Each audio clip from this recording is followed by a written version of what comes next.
Hola, continuando con los videotutoriales, vamos a proseguir con generalidades de la materia. Veamos, el agua.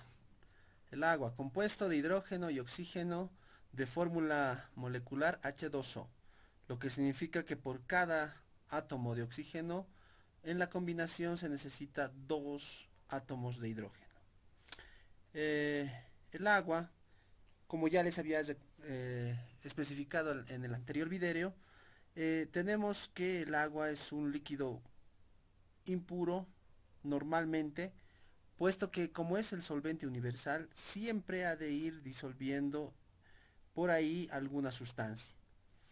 Es muy difícil encontrar en la naturaleza agua pura, porque al entrar en contacto con tanto el suelo como con el aire, comienza a absorber y disolver ciertas sustancias que entran en contacto con ella. Su punto de congelación es de 0 grados centígrados, valor que no varía en función de la presión, o por lo menos no varía muy apreciablemente en función de la presión. Si ustedes analizan un diagrama de fases y observan la recta que se forma entre la fase líquida y la fase sólida, ustedes van a poder apreciar que existe una recta que tiene aproximadamente un 97 o 98 grados de inclinación respecto a la horizontal, por lo que casi se forma una recta vertical. Por lo tanto, la presión no ha de afectarle a el cambio de fase de líquido a sólido. Por tanto, el punto de congelación del agua se considera un punto constante. Mientras que para el punto de ebullición, este va a variar en función de la presión atmosférica, y la presión atmosférica varía según el nivel en el que se esté realizando la medición.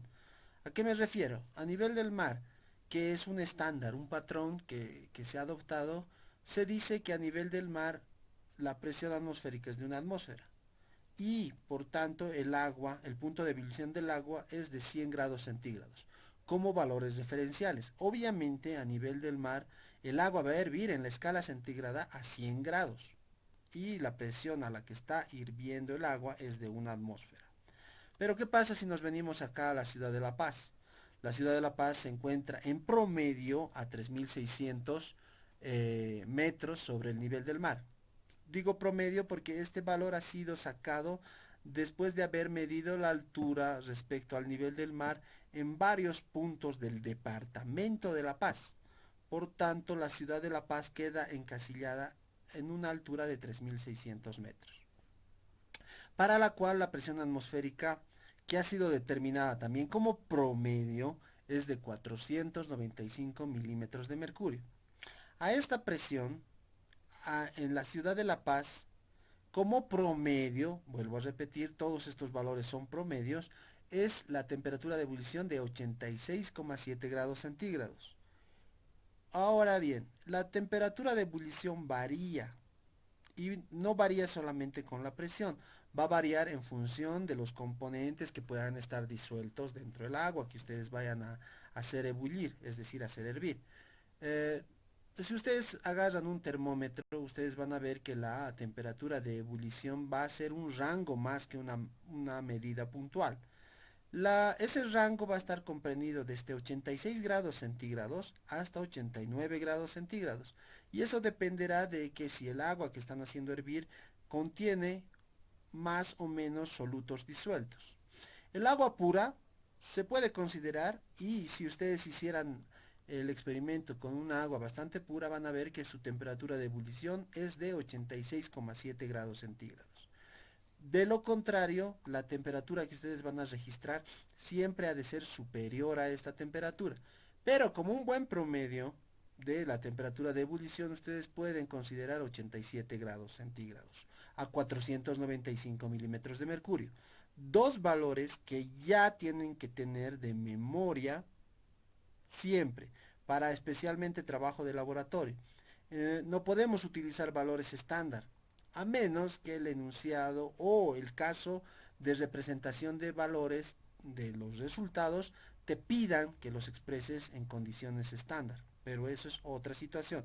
De lo contrario, tú tienes que trabajar con los valores que corresponden al lugar donde estás haciendo la medición. Y si tenemos los valores de nuestra área de trabajo, que va a ser nuestra facultad allá en Faro Murillo, pues deberíamos de poder determinar exactamente cuánto es la presión en ese punto y cuánto es la temperatura de ebullición. Y también deberíamos poder determinar cuánto es la temperatura promedio anual de ese lugar. Obviamente ya es un poquito más específico y eso tal vez para un proyecto de grado o para otro tipo de temas. Para nosotros, para nuestro caso, suficiente es con saber que la presión atmosférica promedio del departamento de La Paz es de 495, el agua va a hervir aproximadamente a 87 grados centígrados y otro parámetro fundamental para el agua es su densidad. La densidad máxima que presenta el agua es de 1 gramo por mililitro o 1 gramo por centímetro cúbico. Y esa densidad se ha de presentar solo y solamente si la temperatura es 4 grados centígrados. De lo contrario, la densidad del agua es menor. Gracias a esa propiedad es que el agua puede contener y albergar vida. De lo contrario, no lo podría hacer. Y les explico por qué. Y esto como conceptos de conocimiento general. Valga tenerlos presentes. Por ejemplo, cuando tú tienes, si agarras un trozo de agua sólida, es decir, hielo, y colocas en un día caluroso ese hielo en un vaso de jugo o de agua simplemente, el hielo no se va a sumergir, lo que pasa es que va a flotar. Y eso se debe a que el hielo tiene una densidad mucho menor a la del agua. Normalmente la densidad de cualquier estado del agua, también el líquido, incluido el líquido, que no esté a 4 grados centígrados, es menor a la densidad máxima de 1, para el agua pura, obviamente. En la densidad también influye los solutos que puedan estar disueltos dentro de ella. Pero eso ya como soluciones, por tanto no me voy a pasar a ese tema. Entonces, como conocimiento general les decía, el hielo flota y causa que se forme una costra de agua sólida en la superficie, especialmente de los cuerpos de agua, como lagos, ríos, incluso secciones del mar. Y eso evita que el agua continúa congelándose a capas más profundas.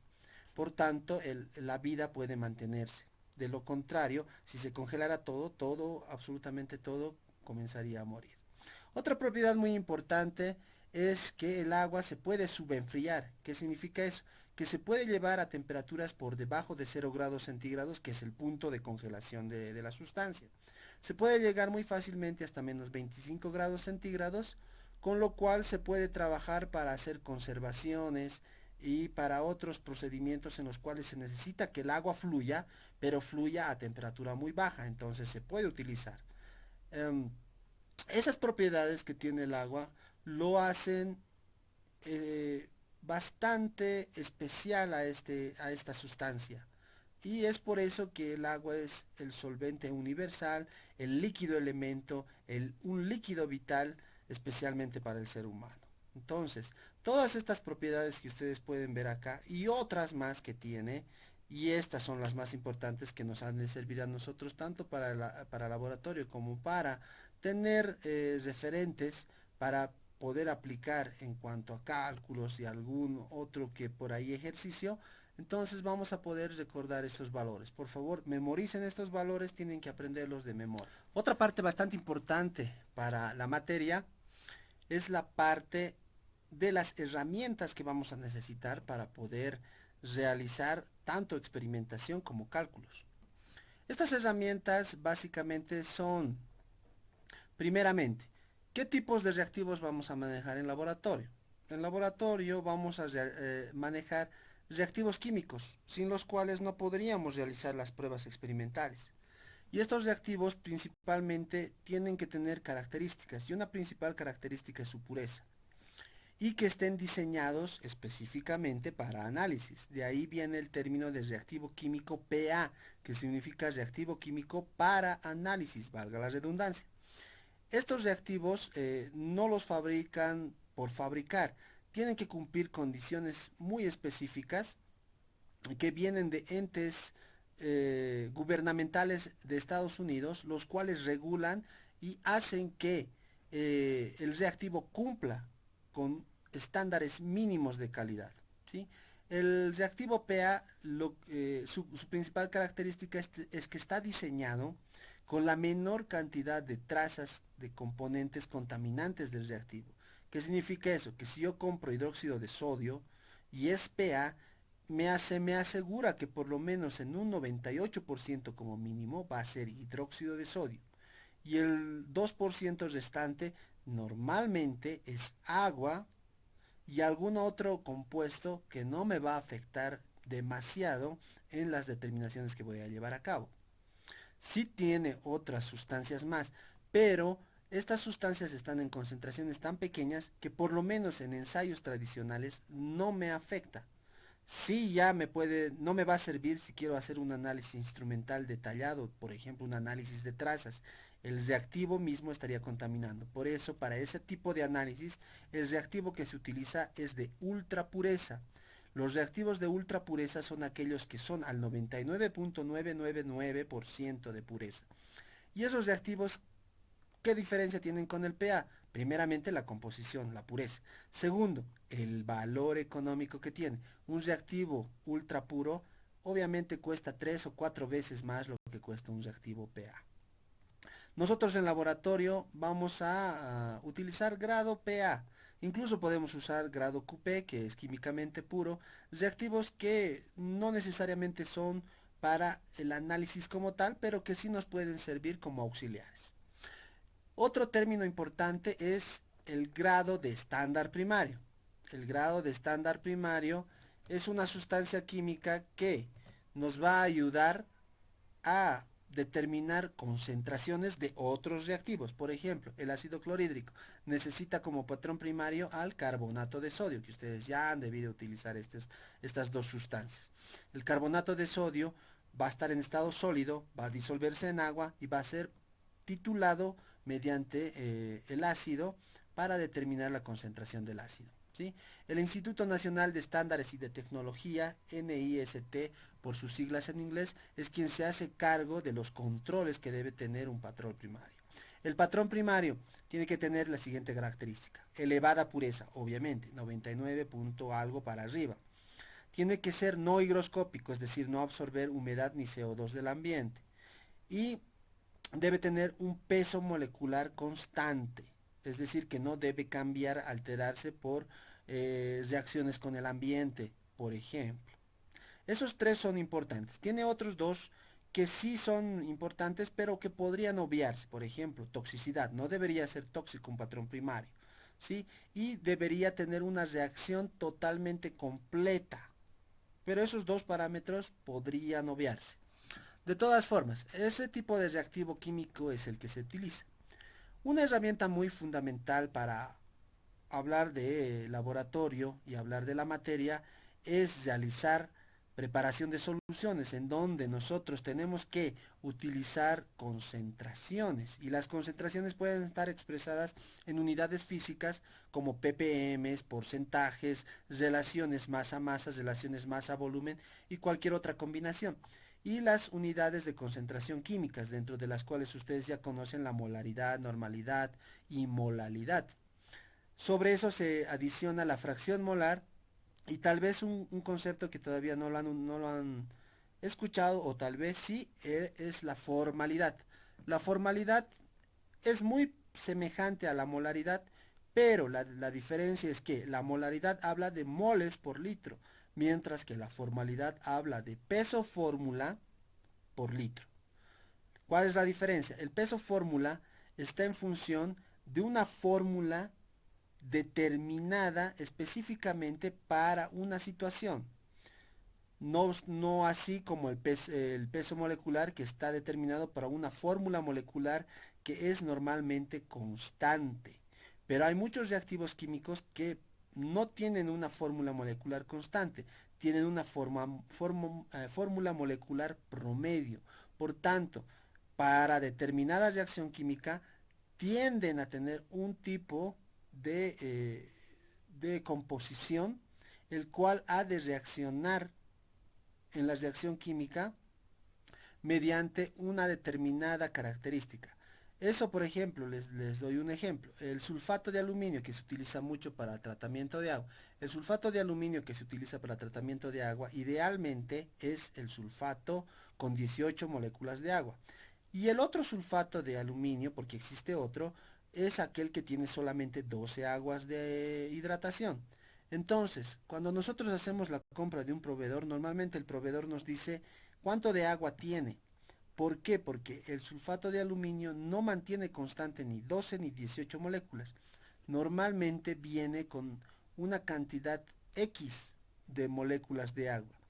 Por tanto, en ese caso, nosotros ya no utilizamos un peso molecular porque no es un peso, o mejor dicho, no es una fórmula constante, sino más bien es una fórmula que va a oscilar entre 12 y 18 aguas de hidratación. Por tanto, vamos a tener un peso fórmula simplemente. Y esa fórmula, ¿quién nos va a decir? El proveedor. El proveedor nos dirá, va a tener usted un sulfato de aluminio con 14.7 moléculas de hidratación de agua. Ah, ya, entonces nosotros trabajamos. Y ahí está otro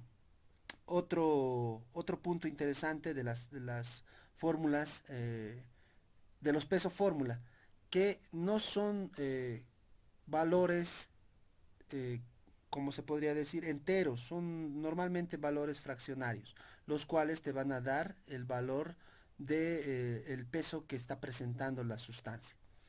Más adelante van a ver que esto es muy aplicativo para determinar composiciones del agua residual, por ejemplo, como una fórmula. También se puede utilizar esto en otros elementos, que enseguida ya vamos a ir viendo todo eso. Justamente hablando de fórmulas empíricas, moleculares y elementales, tenemos lo siguiente. Ustedes han visto en química general que una sustancia química puede ser representada mediante fórmula empírica, que es la fórmula mínima que puede tener la sustancia, y esta sustancia multiplicada por una constante va a tener su fórmula molecular. Pero también existe otra fórmula, que es la fórmula elemental, la cual es una fórmula arbitraria, es una fórmula establecida para un cálculo matemático, en donde uno de los elementos que se considera principal normalmente está de forma unitaria, es decir, que está componiendo a la sustancia unitariamente, es decir, que solamente hay un átomo de esa sustancia dentro de la estructura. Por ejemplo, si hablamos de la glucosa, que es carbono 6, paréntesis, agua, paréntesis 6, que es glucosa, tiene 6 carbonos. Y si yo al carbono lo vuelvo como el componente, el elemento principal de esta sustancia, puedo hacer lo siguiente, dividir toda la estructura entre 6 y me va a quedar carbono 1, paréntesis, agua. ¿No? Entonces, esto para mí ya es una fórmula elemental. Esta fórmula elemental va a tener un peso fórmula. Y ese peso fórmula está en función de esta fórmula que yo estoy planteando. Porque yo a propósito estoy queriendo que mi molécula solamente tenga un carbono en su estructura. No así los 6 que normalmente tiene la glucosa.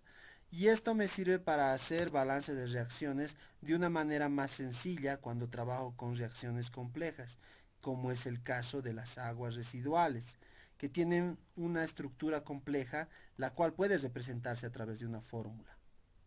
Pero bueno, sigamos adelante.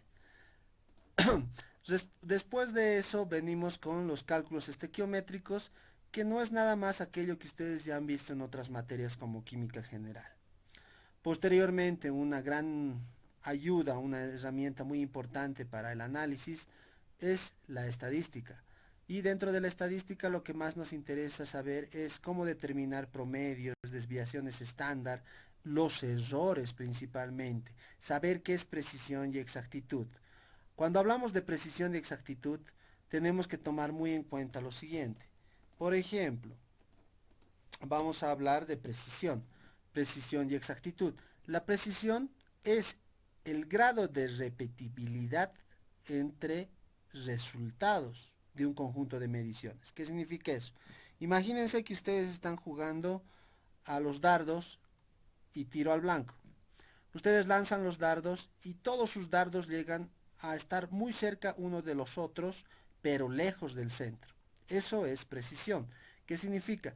Que todos sus datos tienen valores muy parecidos, pero ninguno está cerca al valor real, al valor que debería yo obtener. Y exactitud es exactamente, se podría decir, parecido, pero con el siguiente detalle. Ustedes juegan a los dardos, lanzan los dardos y todos llegan muy cerca o todos justamente al centro.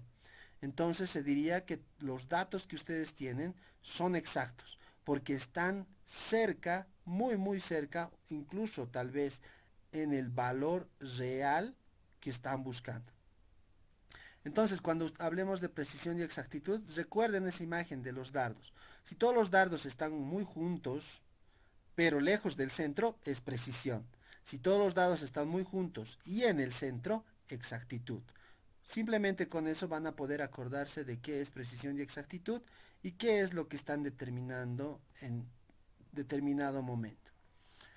Después de eso, los errores absolutos, errores relativos, tienen mucho que ver con la exactitud, ya que la exactitud va al final darnos la distancia que se ha fallado del blanco, es decir, cuánto espacio hay de separación entre el valor real y el valor que yo estoy determinando.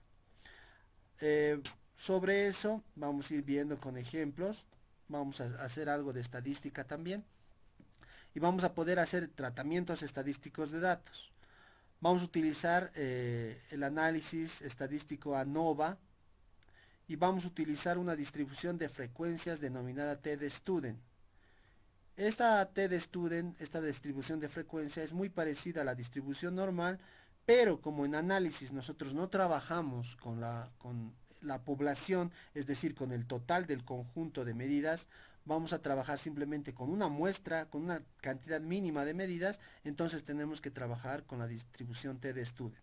Y normalmente la T de Student se utiliza para cuando tienes menos de 30 muestras. Más de 30 muestras tendrías que asumir que estás trabajando con la distribución normal.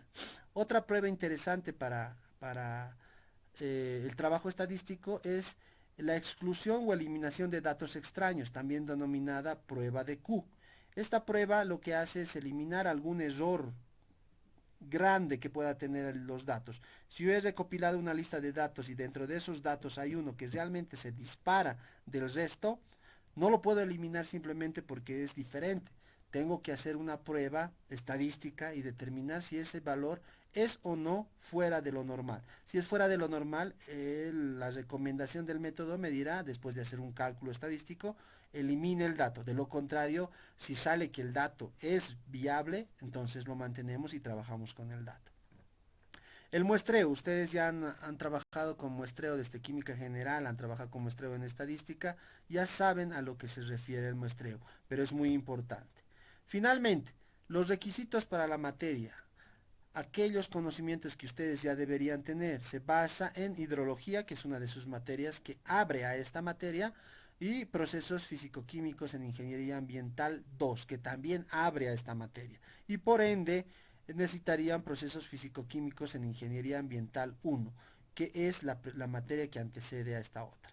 Entonces, para la primera materia necesitarían conocer el ciclo hidrológico, hidrometeorología, evaporación, la evotranspiración, la cuenca hidrográfica, la precipitación, la infiltración, la escorrentía, el agua subterránea. Todos esos conceptos ustedes ya los tienen, es por eso que yo ya no me detengo a hablarles más prolongado sobre esos temas. Para la segunda materia necesitan saber la introducción a lo que son las operaciones unitarias, necesitan saber balance de materia, balance de energía, transferencia de calor, evaporación y procesos de separación. Y en la que le antecedía a esta otra materia, conceptos termodinámicos, secado, procesos de separación, procesos de extracción, reactores y procesos de separación físico-mecánicos. Entonces son las materias que ustedes y los temas en realidad que deberían ya ustedes poder manejar para no tener problemas con el diseño de plantas de potabilización, que es lo que vamos a hacer en la segunda parte, acabando lo que es calidad de agua dentro de la materia. Bueno, hasta aquí va a ser el video de hoy. Como siempre, pedirles que se queden en casita, que se cuiden mucho y conmigo hasta el próximo video tutorial. Hasta luego.